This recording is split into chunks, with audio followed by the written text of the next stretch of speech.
जय हिंद दोस्तों। आज हम बात करने वाले हैं रेडियो ऑपरेटर रेडियो मैकेनिक के फॉर्म के बारे में, जिसके साथ साथ हम बात करने वाले हैं फॉर्म की इम्पोर्टेंट डेट और एजुकेशनल क्वालिफिकेशन के बारे में। इसके साथ साथ हम बात करने वाले फिजिकल मेजरमेंट के बारे में और फिजिकल रिक्वायरमेंट के बारे में, जिसकी जानकारी मैं आपको स्टेप बाय स्टेप दूंगा, जिसकी टाइमलाइन मैं वीडियो के डिस्क्रिप्शन में दे दूंगा। इस टाइमलाइन के माध्यम से भी आप डायरेक्टली उस सेक्शन पर पहुंच सकते हैं। Friends, BSF head constable radio operator radio mechanic के जो ऑनलाइन फॉर्म निकले हुए हैं उसकी इम्पोर्टेंट डेट कुछ इस प्रकार से है। फॉर्म भरने की जो स्टार्ट डेट है वो 24 अगस्त 2025 से स्टार्ट है और फॉर्म भरने की जो लास्ट डेट है वो 23 सितंबर 2025 है। फीस पेमेंट की लास्ट डेट जो है वो 23 सितंबर 2025 है। एग्जाम डेट अभी आई नहीं है, जैसी एग्जाम डेट आएगी इसके बारे में मैं आपको अपडेट दे दूंगा। एडमिट कार्ड एग्जाम के पहले आएंगे, जिसका अपडेट मैं आपको दे दूंगा। यहाँ पर हम देख पा रहे हैं जो जनरल कैंडिडेट है, ओबीसी कैंडिडेट है और ईडब्ल्यूएस कैंडिडेट है, उनको फीस पेमेंट लगना है 100 रुपए। जो SC ST के कैंडिडेट है उसको फीस लगना है 0 rupees. All female category candidate को लगना है 0 फीस रुपीज। और जो एज लिमिट का क्राइटेरिया है वो 23 सितंबर को मिनिमम 18 साल का होना चाहिए और मैक्सिमम 25 साल का होना चाहिए।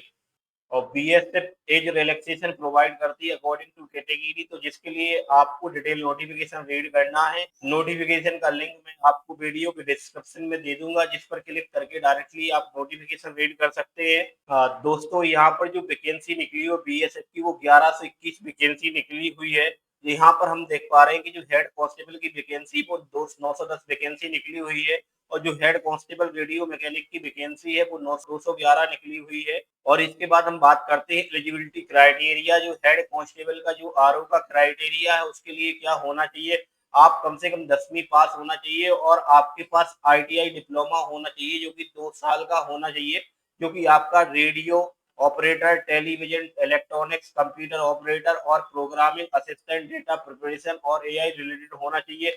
अगर आपके पास आईटीआई नहीं है तो आपके पास 12वीं पास आपको होना चाहिए। इसी प्रकार से हेड कांस्टेबल रेडियो मैकेनिक के लिए जो रिक्वायरमेंट है वो 10वीं पास आपको होना चाहिए आईटीआई के साथ। और यहाँ पर रिलेवेंट ट्रेड है radio, television, general electronics, computer operator, programming assistant.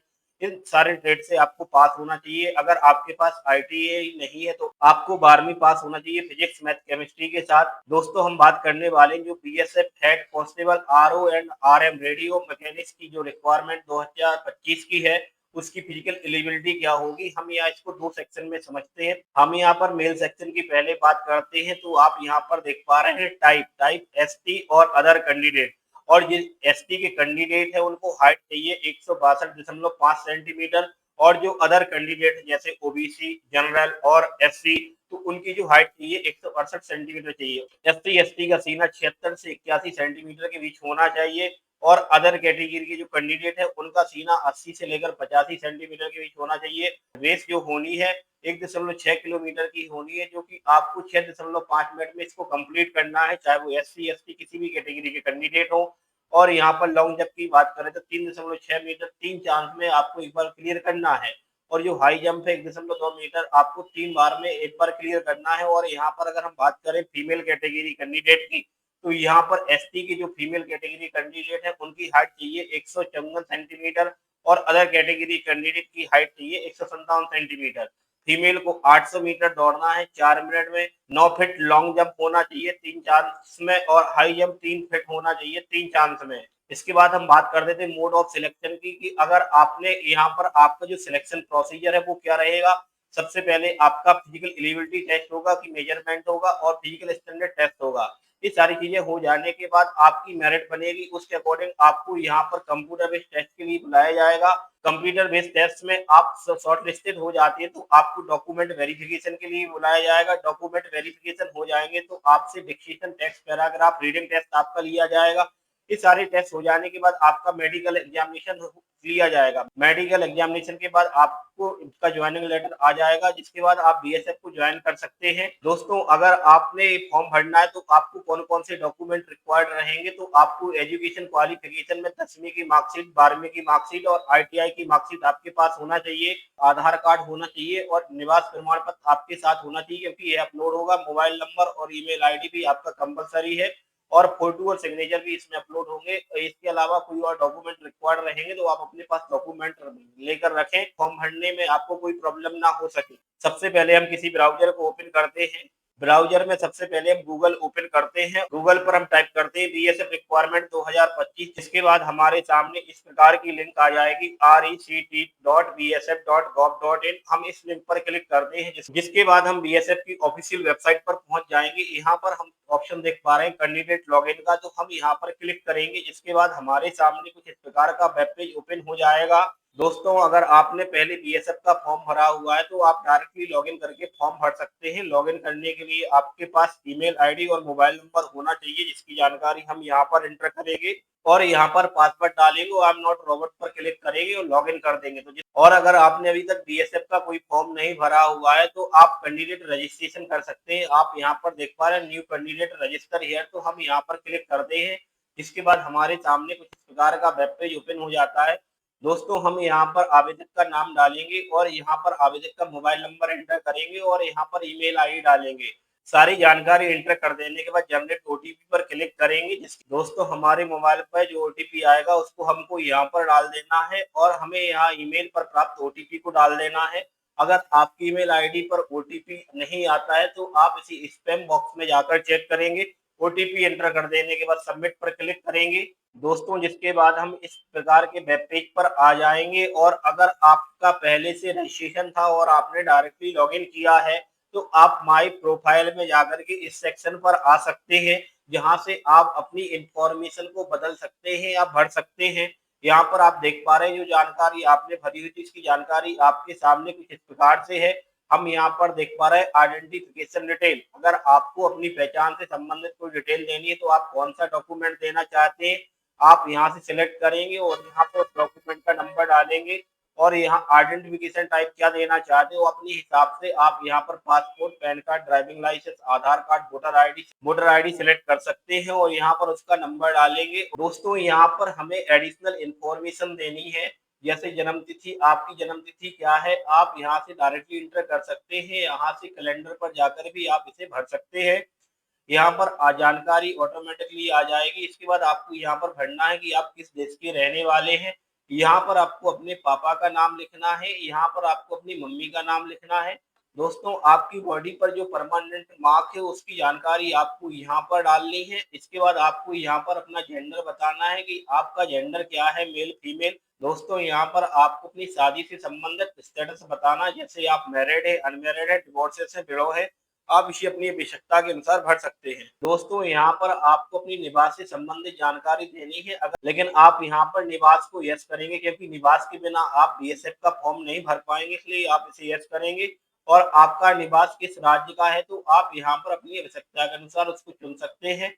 यहाँ पर निवास प्रमाण पत्र का नंबर डालेंगे। दोस्तों, यहाँ पर आपको अपनी कैटेगरी के हिसाब से इंफॉर्मेशन देनी है कि आप किस धर्म से आते हैं, हिंदू, मुस्लिम, सिख, क्रिश्चियन, सिख, बुद्धिस्ट, जैन या अदर। तो आप अपने हिसाब से इसको चुन सकते हैं और यहाँ पर आपको अपनी कैटेगरी देनी है कि आप SC, ST, OBC, EWS, general किस कैटेगरी के अंदर आते हैं, तो आप यहाँ पर अपने हिसाब से चुन सकते हैं।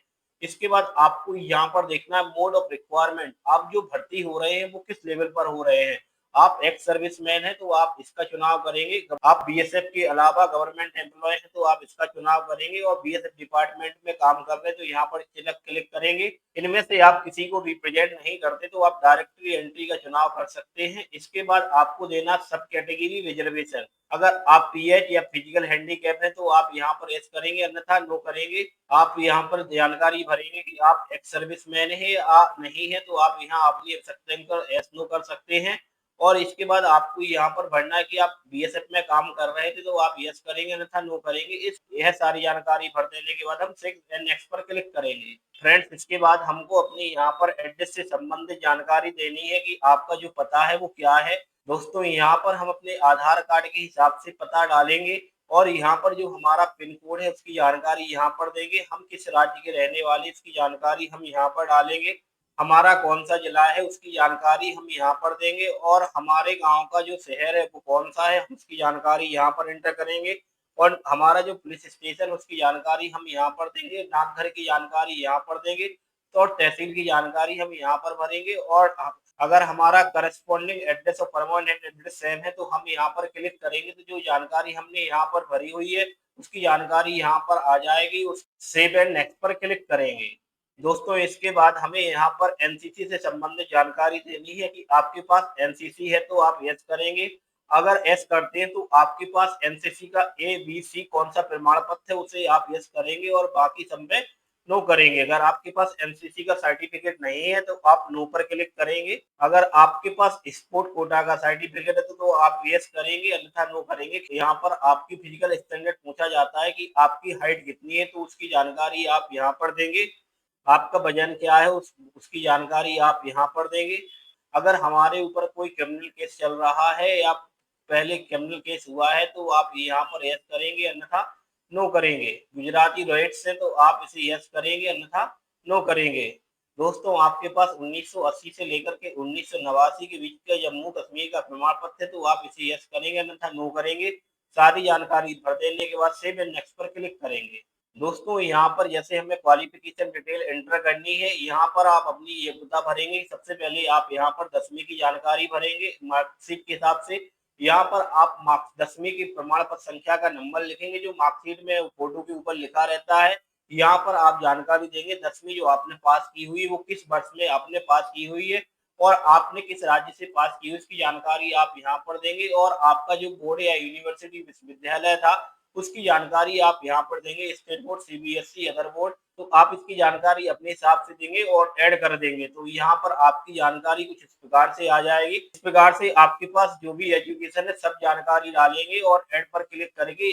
यहाँ पर सभी मार्कशीट की जानकारी डाल देने के बाद हम नेक्स्ट पर क्लिक करेंगे। जिसके बाद हमारे सामने वर्क एक्सपीरियंस से संबंधित जानकारी पूछी जाती है कि आपको कोई एक्सपीरियंस है तो उसकी जानकारी आप यहाँ पर देंगे। यहाँ पर हम अपनी आवश्यकता के अनुसार यस और नो करेंगे और नेक्स्ट पर क्लिक करेंगे। दोस्तों जिसके बाद हम यहाँ पर पहुंच जाएंगे कि हमको जो डॉक्यूमेंट अपलोड करना है वो अपलोड कैसे करेंगे। अगर आप डिजी लॉकर के माध्यम से डॉक्यूमेंट अपलोड करना चाहते हैं तो आप यहाँ पर क्लिक करके डिजी लॉकर के माध्यम से डॉक्यूमेंट अपलोड कर सकते हैं। अगर आप डिजी लॉकर के माध्यम से डॉक्यूमेंट अपलोड नहीं करना चाहते तो आप यहाँ से डॉक्यूमेंट अपलोड कर सकते हैं। डॉक्यूमेंट अपलोड करने से पहले आपको कुछ बातें जानना आवश्यक है। जो आपकी फोटो की साइज होनी चाहिए वो 30 केबी से लेकर के 100 केबी के बीच होना चाहिए और जो आपके साइन है उसकी साइज 20 केबी से लेकर 50 केबी के बीच होना चाहिए और जो आपके क्वालिफिकेशन, जाति और एक्सपीरियंस सर्टिफिकेट है वो 30 केबी से लेकर के 100 केबी तक होना चाहिए। और इन सब डॉक्यूमेंट का जो फॉर्मेट रहेगा वो JPEG, PNG, PDF format accept करेगा। कि सारे डॉक्यूमेंट अपलोड कर देने के बाद यहाँ टर्म्स एंड कंडीशन पर क्लिक कर देने के बाद सेव एंड नेक्स्ट पर क्लिक करेंगे। जिसके बाद हमारा रजिस्ट्रेशन प्रोसेस कंप्लीट हो जाएगा और हम यहाँ पर ये सारे सेक्शन है इसको हम यहाँ पर क्लोज कर देंगे। इसके बाद हम यहाँ पर देख पा रहे हैं कि अप्लाई न्यू एडवर्टाइजमेंट, तो जो नई भर्ती निकली है हम यहाँ पर क्लिक करेंगे। नीचे की तरफ आ जाने के बाद करंट रिक्वायरमेंट ओपनिंग के पर देख पा रहे हैं कि जो अभी रेडियो ऑपरेटर, रेडियो मैकेनिक की जो भर्ती निकली है यहाँ पर हम अप्लाई हियर पर क्लिक करेंगे। दोस्तों हम यहाँ पर देख पा रहे हैं कि हमको किस पोस्ट के लिए अप्लाई करना है। आप यहाँ पर दोनों के लिए अप्लाई करना चाहते तो दोनों के लिए अप्लाई करेंगे या आप यहाँ पर अपने हिसाब से रेडियो मैकेनिक्स और रेडियो ऑपरेटर के लिए अप्लाई करना चाहते हैं और अपने हिसाब से यहाँ पर चुनेंगे। अगर हम दोनों के लिए अप्लाई करेंगे तो यहाँ पे हमको दोनों की जानकारी देनी है कि पहले हम किसके लिए अप्लाई करेंगे। अगर किसी पर्टिकुलर के लिए अप्लाई करना चाहते तो आप यहाँ पर एक पर क्लिक करेंगे जिसके बाद दूसरे ऑप्शन आपके नहीं खुलेंगे। जिसके बाद हमसे क्वालिफिकेशन से संबंधित डिटेल पूछी जाती है कि आपका जो फिजिक्स, केमिस्ट्री, मैथ्स में 12वीं में 60% से ऊपर है या नीचे है तो आप यहाँ यस करेंगे। आपसे यहाँ पर पूछा जाता है कि आप 12वीं से फॉर्म भर रहे हैं या आईटीआई का आपने 2 साल का इंडस्ट्रियल ट्रेनिंग लिया हुआ है तो आप इसे यस करेंगे और इसमें आपका 60% से ऊपर है तो आप यस करेंगे अन्यथा नो करेंगे। हमको यहाँ पर यस करना है। फिजिक्स में आपने कितने नंबर लिए हैं उसकी जानकारी आपको यहाँ पर देना है। केमिस्ट्री में कितने मार्क्स आए हैं आपको यहाँ पर जानकारी देनी है और मैथ में आपके कितने मार्क्स आए हैं उसकी जानकारी आपको यहाँ पर देनी है। टोटल 300 में से आपका कितना परसेंटेज बना है उसकी जानकारी आपको यहाँ पर देनी है। 10वीं की मार्कशीट में मैथ में कितने नंबर आए हैं उसकी जानकारी आपको यहाँ पर देना है और साइंस में कितने नंबर आए उसकी जानकारी आपको यहाँ पर देना है। 200 में से कितने परसेंटेज आए उसकी जानकारी आपको यहाँ पर देना है। दोस्तों यहाँ पर अगर हमने आईटीआई की ट्रेनिंग ली हुई है तो हम यहाँ पर यस करेंगे अन्यथा नो करेंगे। अगर हम यहाँ पर यस करते हैं तो यहाँ पर आपको क्वालिफिकेशन आ जाएगा कि जो आपने आईटीआई की हुई है वो किस ट्रेड से की हुई है। आप यहाँ पर अपनी आवश्यकता के अनुसार किसी एक को चुनेंगे। दोस्तों हमें यहाँ पर फिजिकल कैटेगरी देनी है कि जो अगर आप हिमाचल प्रदेश, गोरखा, ड्रोगा, मराठा, सिक्किम, लेह लद्दाख, कश्मीर वैली और नॉर्थ ईस्टर्न स्टेट से आती हैं तो उसकी जानकारी आपको यहाँ पर देंगे। अगर आप ट्राइबल, आदिवासी, इर्रेगुलर, मेजर, नागालैंड से आते हैं तो आप यहाँ पर उसकी जानकारी देंगे। और आप यहाँ पर schedule tribal, north eastern state से आते हैं तो आप इसका चुनाव करेंगे और जनरल के अंदर जाकर के जनरल का चुनाव करेंगे। यहाँ पर आपने आईटीआई के सर्टिफिकेट अपलोड करेंगे और सेव एंड नेक्स्ट पर क्लिक करेंगे। आपको उस स्थान का नाम लिखना है कि जहाँ से आप फॉर्म भर रहे हो। आपको पेपर कहाँ पर देने जाना फिजिकल स्टैंडर्ड के लिए, तो आप यहाँ पर अपनी आवश्यकता के अनुसार किसी एक को चुन सकते हैं। जिसके बाद आपको फीस डिटेल से संबंधित जानकारी यहाँ पर आ जाएगी कि आपको कितना फीस लगेगा, तो इतनी फीस आपको पे करनी होगी। इसके बाद आपको पेमेंट गेटवे के माध्यम से पेमेंट कर सकते हैं। आपको यहाँ पर टर्म्स एंड कंडीशन पर क्लिक करना है और पे नाउ पर क्लिक करना है। दोस्तों जिसके बाद हम पेमेंट गेटवे पर पहुंच जाते हैं। हम कार्ड के माध्यम से पेमेंट करना चाहते हैं तो कार्ड का चुनाव करेंगे। नेट बैंकिंग, वॉलेट या यूपीआई के माध्यम से पेमेंट करना चाहते हैं तो हम यूपीआई का चुनाव करेंगे। जैसे हमने यूपीआई पर क्लिक किया, हमारे सामने कुछ इस प्रकार की जानकारी आ गई। अगर हमारे पास यूपीआई आईडी है तो उसकी जानकारी हम यहाँ पर भर सकते हैं। अगर हम क्यूआर कोड को स्कैन करके पेमेंट करना चाहते हैं तो हम क्यूआर कोड स्कैन पर क्लिक करेंगे। क्यूआर कोड को स्कैन करने के बाद मोबाइल से पेमेंट कर देंगे। अगर आपका प्रिंट आउट नहीं आता है तो आप दोबारा लॉगिन करेंगे। लॉगिन करने के लिए हम वेबसाइट के होम पेज पर आ जाएंगे। कैंडिडेट लॉगिन पर क्लिक करेंगे, यहाँ पर मोबाइल नंबर डालेंगे और यहाँ पर पासवर्ड डालेंगे। आई एम नॉट रॉबर्ट पर क्लिक करेंगे और लॉगिन करेंगे। जिसके बाद हमारे मोबाइल नंबर पर एक ओटीपी आएगा। हमें ओटीपी यहाँ पर एंटर करना है और आई एम नॉट रॉबर्ट पर क्लिक करना है और सबमिट कर देना है। यहाँ पर हम देख पा रहे हैं कि हमने जो हेड कांस्टेबल का फॉर्म भरा हुआ है, आप सेक्शन में इस पे जाके क्लिक करेंगे और आप वहां से प्रिंट आउट निकाल सकते हैं। अगर आपको मेरे द्वारा दी गई जानकारी अच्छी लगी हुई है तो आपने अभी तक मेरे चैनल को सब्सक्राइब नहीं किया हुआ तो सब्सक्राइब करें और मेरे वीडियो को लाइक करें और कमेंट बॉक्स में जाकर बताएं। वीडियो देखने के लिए आपका बहुत बहुत धन्यवाद।